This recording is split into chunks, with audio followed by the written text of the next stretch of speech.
जैसे जैसे इंडिया 2047 तक डेवलप्ड इकोनॉमी बनने का गोल सेट कर रहा है, एक इम्पॉर्टेंट टॉपिक है जो काफी कम डिस्कस होता है और वो है रिटायरमेंट सिक्योरिटी। आज भी इंडिया के पेंशन एसेट्स जीडीपी के सिर्फ 14% के आसपास हैं, जो काफी कंपेरेबल कंट्रीज से काफी कम है। यूनियन बजट 2026 एक स्ट्रॉन्ग चांस है जहां सरकार नेशनल पेंशन सिस्टम यानी एनपीएस को और पावरफुल बनाकर इंडिया को एक पेंशन सोसाइटी की तरफ ले जा सकती है।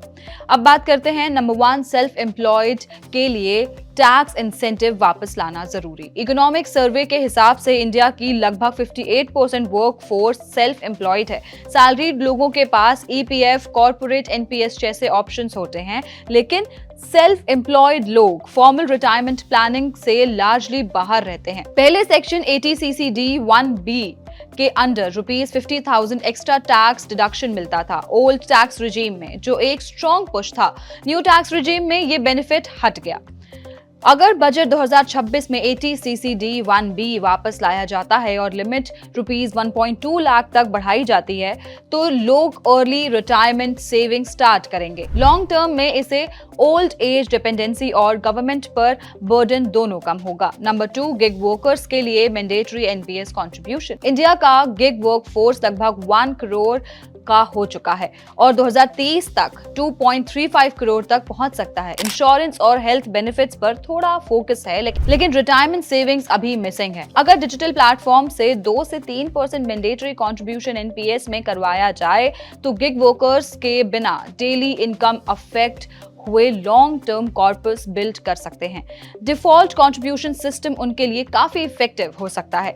नंबर 3, एम्प्लॉयर कंट्रीब्यूशन के ₹7.5 लाख कैप पर रीथिंक। अभी EPF plus superannuation plus NPS का combined tax free employer contribution limit ₹7.5 lakh है। ज्यादा हिस्सा ईपीएफ और सुपर एनुएशन खा जाते हैं और एनपीएस के लिए जगह कम बचती है, जबकि एनपीएस में एम्प्लॉयर 14% तक कंट्रीब्यूट कर सकता है।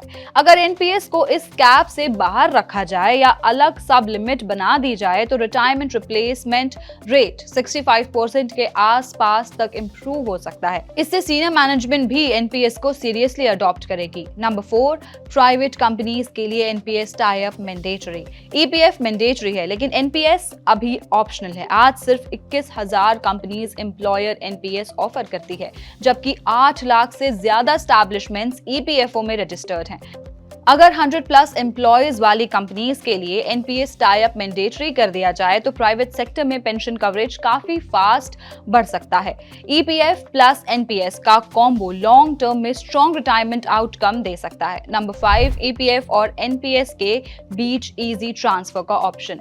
आज का वर्कफोर्स यंग और मोबाइल है। ईपीएफ फिक्स्ड रिटर्न देता है, जबकि एनपीएस मार्केट लिंक्ड ग्रोथ और फ्लेक्सिबिलिटी देता है। अगर ईपीएफ से एनपीएस में tax neutral transfer easily allow हो जाए, तो एम्प्लॉयज अपनी लाइफ स्टेज और रिस्क एपेटाइट के हिसाब से रिटायरमेंट प्लानिंग कर सकेंगे।